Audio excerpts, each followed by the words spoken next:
Hey guys, hold on one second. I just want to set this up to where I can watch the chat too. Give me 3 seconds. I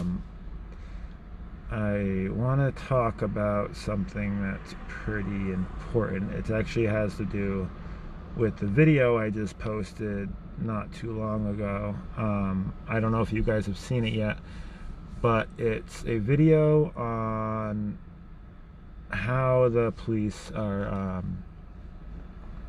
treating the homeless here in Key West, and it's something that I really want to cover a lot on here, and I'm actually going to be doing a lot of reporting on it, and hopefully that once, let me fix this a little bit too. This is not exactly how I want it. There we go.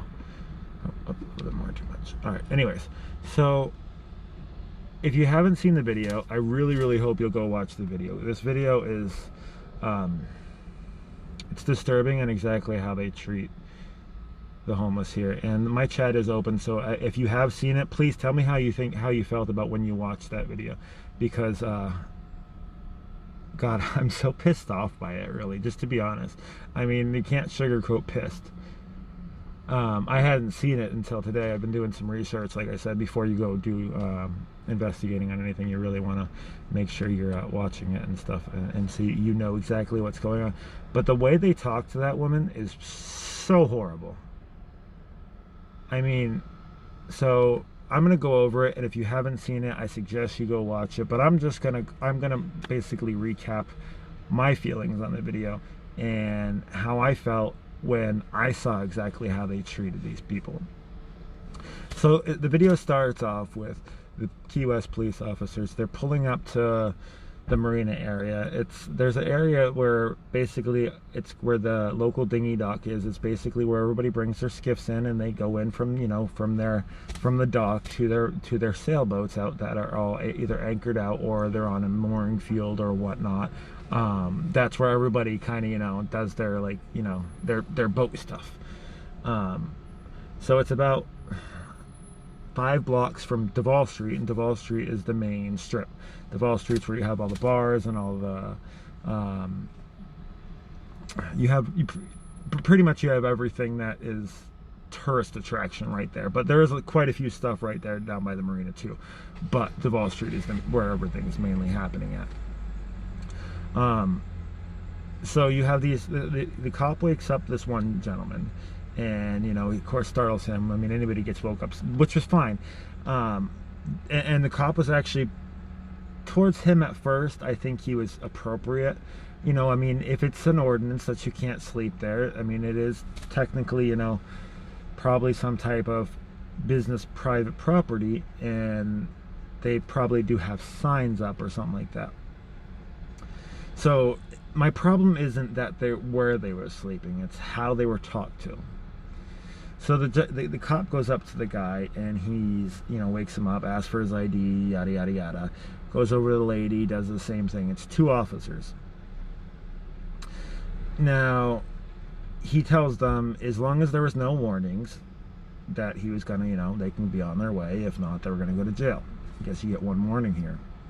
Which before they didn't even do that. So I mean, if this whole 1 warning thing is legit, that's at least a step up from where they were before. Before, it used to be automatically 30 days in jail.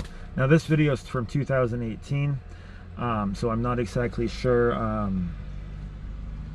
what's changed from there, and that's why I want to do a little bit of investigating on this, because it's freaking nuts, man. I am so beyond just angry right now about this whole thing. But anyways, so the cop does his thing, calls on the microphone over their ID or whatnot, and the gentleman's able to go because he hadn't been warned before. So he gives him the stuff, tells him go on, say if you're caught again camping, that you're gonna go to jail. And now when you go to jail here, let me explain this first. When you go to jail here, if you think of a thing like, say if you're on the mainland, see, we call it the mainlands here because technically we're closer to Cuba right now than I am the Florida coast. This island is 120 miles, I think, from the very tip of Florida, and it's only 90 miles to Cuba. So we're literally closer to Cuba than we are Florida. But this is still part of Florida, technically. But anyways, so if you go to jail in the mainland for something like this, you're thinking, you know, okay, what's the big deal? You'll probably go there, you'll maybe get a fine or spend the night in jail, get out. No, you get 30 days in jail. No matter what, 30 days. You get booked in and brought down to that police station, you are there for 30 days. No ifs, ands, or buts about it. Doesn't matter what your rebuttal was, 30 days in jail. Now, if you look up our constitutionary right of the 8th Amendment is basically, to sum it up, because I don't know word for word off by heart, but it's basically that no government is allowed, and the police are part of the government, and so this does count for them too, are allowed to have cruel punishment for reasons that are above what the actual thing was. So like camping, that's not a 30-day offense. That's not, the punishment is worse than the act. They didn't cause any, as long as they're not causing damage and they're not breaking and entering or something like that, 30 days is unconstitutional. So that's, I ran bluesviewnews for quite a while, and I still do. And that station is, the reason why it's called bluesviewnews is because it backs the police. So I'm not an anti-police person, so if you're coming on here thinking, hey, this guy's one of those anti-cops, defund the police, no, absolutely not. 100% for the cops that stick to the Constitution and stick to their oath.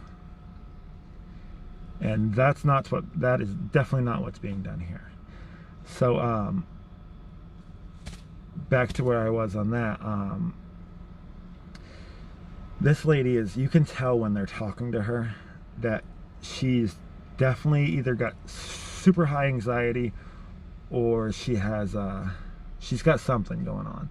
Whether, I don't know what, no, I don't want to call it a mental disorder or anything like that because I don't know her. But she's definitely, you know, she has her own issues.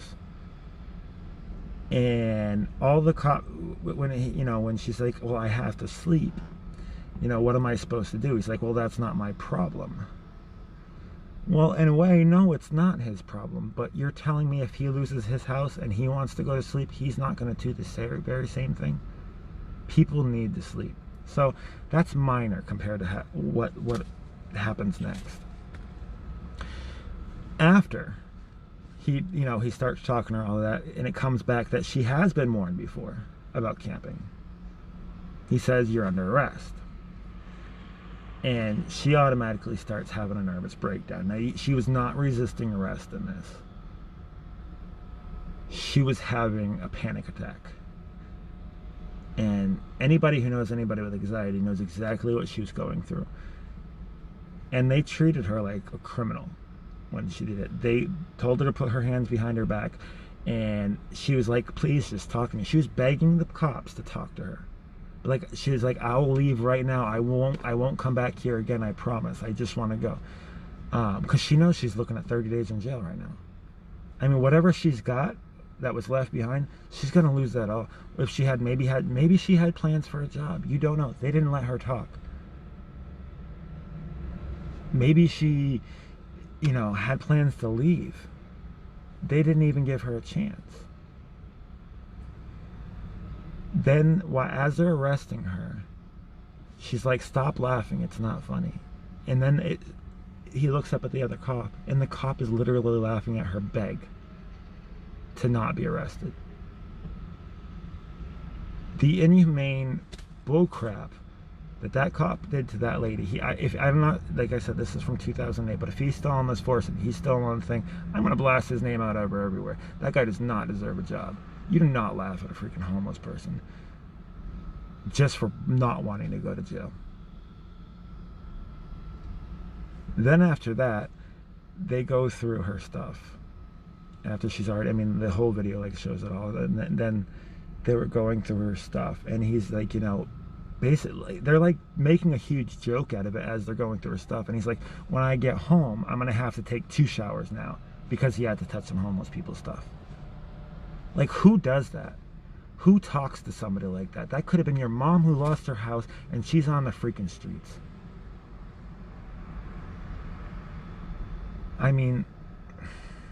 God, I'm pissed. I don't understand what this world's coming to, and how we've got so far. And just think, that was 2 years ago. So now with all the hate, I guarantee you it's worse, and I'm going to get to the bottom of it. And I'm going to go out there and I'm going to talk to people, and I'm going to find out exactly what's going on. And I'm going to record it all here, and so I'm asking you guys, if you haven't, you know, followed yet, just follow. Give me a share out. It's the only way to get this stuff out here. I mean, and that lady was just, all she was doing is, she was scared to go to jail. I've been to jail. It's not horrible, but I don't have her anxiety over it. I mean, literally, I went to jail for something I didn't do. And I'm going to explain this to you just so you know I really didn't do it. So, I was in California, right? And when I was in California, it was San Francisco. And this was prior to weed being legal. So, like, a lot's changed over there now, and lots changed everywhere. Weed's like whatever now, but this was quite a while back.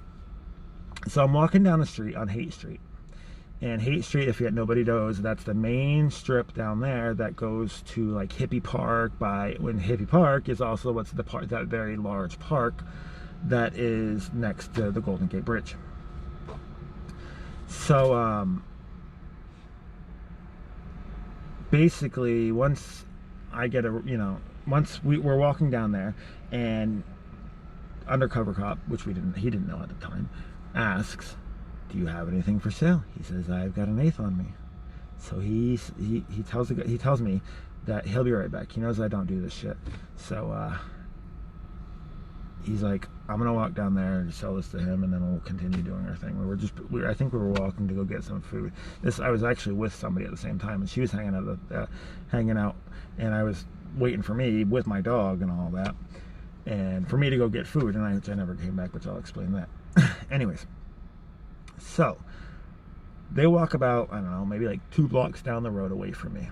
He sells the cop an eighth, and then walks back to me, and then I have never seen this many bike cops in my life. Not bikes on motorcycles, little pedal bikes. There was like 25 of them, and they rolled up on us. And they're all freaking out. Freeze, you're under arrest, blah, blah, blah. I'm like, what the? I'm confused, because I'm getting put in handcuffs. I'm like, what the hell I literally don't even smoke weed. Did I know what he was doing? Absolutely. But he didn't even do it next to me. That's why he walked away. And my friend was like, "No, he has nothing to do with this. It was an eighth of weed. It's on me." And they still book me in jail, blah, blah, blah. Come to find out that they try to book me on conspiracy charges now, saying I was a lookout.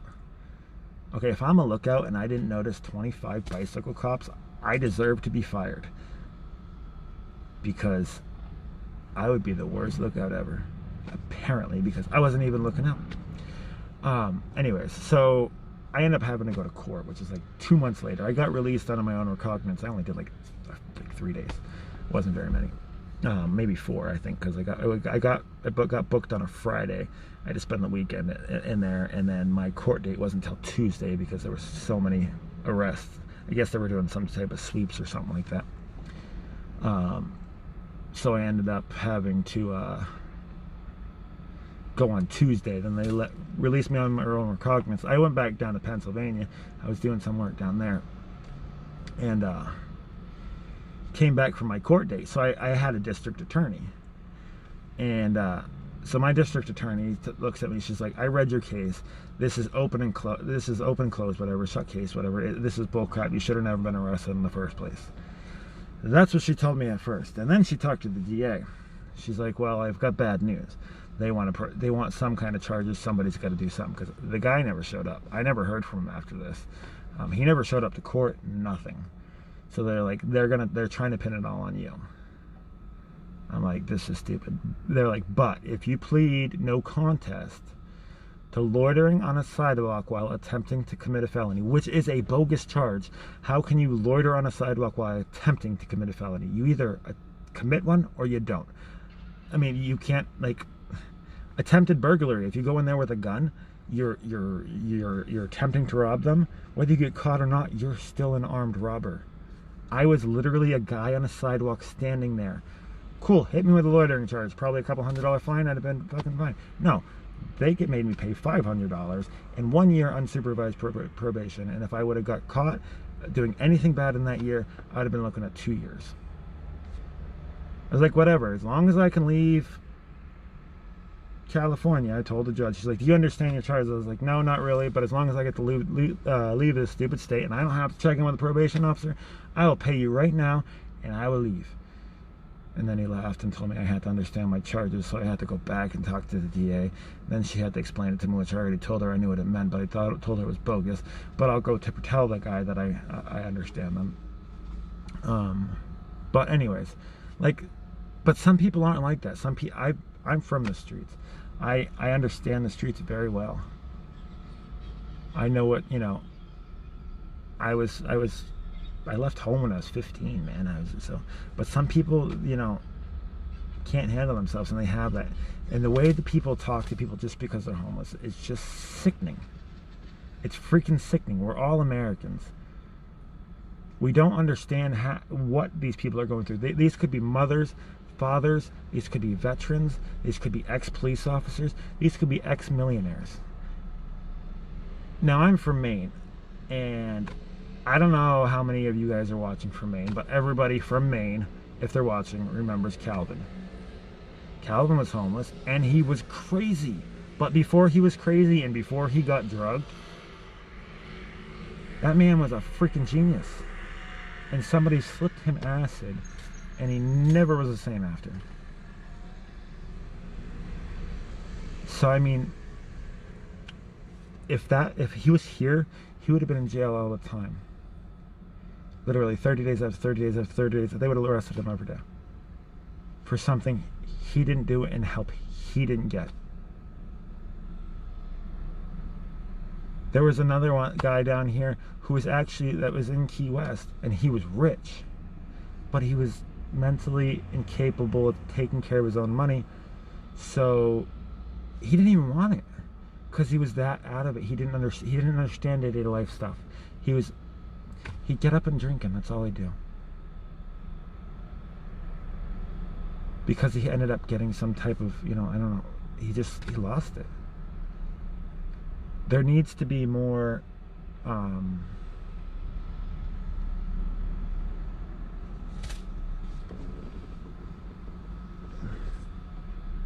sorry, I thought that was a cop. That was a Domino's.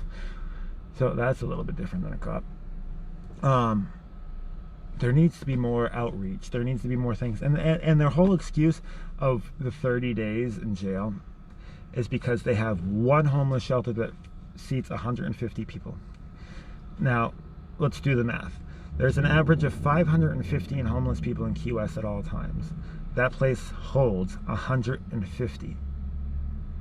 Because there was a lawsuit in Miami, if I remember correctly, and the person who filed the lawsuit and the organization that helped him won the case because it is unconstitutional to just arrest people for sleeping or bathing, as long as they're not making public indecency or violating someone's personal property. It is unconstitutional, and they already won. So they put a shelter up here, but that doesn't even fit half of the freaking homeless people here. You'd have to literally times it by 3, and that's still 50 shy. More than 50 shy. So they say that's the reason why they can automatically arrest you for 30 days, because you didn't go to the shelter. I can't go to the shelter. I got Gemma. They won't allow Gemma. And I'll be damned if I'm going to let her sleep in my truck by herself. What happens if she gets caught up on something and I have to help her? I mean, they'll literally, say if she got her beak caught on something, they'll literally break the tip of their beak off and they'll bleed to death. Screw that. I don't know. It's really late, and I know but I just have to vent a little bit, I guess, because this has got me real pissed. And it's just going to give me more motivation. And I know people here, and I'm going to start talking to people and getting some interviews, and we're going to do this stuff live. And I'm hoping this gets out. I've already put this on the story on my bluesviewnews thing, so I'm hoping some people share that out there. If they haven't, I hope they will. Please share this out. Please follow. If you'd like to support, you can support me via Cash App at #bluesviewnews, or if you look at the link, if you look on this page, there's a link below on one of my posts recently. It's my GoFundMe. That helps me survive right now. Pretty much everything you see on that GoFundMe is what I got right now. So we're just basically trying to get a boat and not live in this truck. So anything helps. And then once we're done with that, we're really going to be doing a whole lot. I want to start doing community drives for the homeless. Anything I can do, I'll buy mass quantities of items to help them for hygiene and stuff like that. I think if we all pitch in and all do our own fact, we can do a whole lot of good. So share this out, please. And if you haven't already, please subscribe on YouTube so I can start doing my live streams on there too. That's Sailing with Gemma on YouTube. And I appreciate it. You guys have a great night.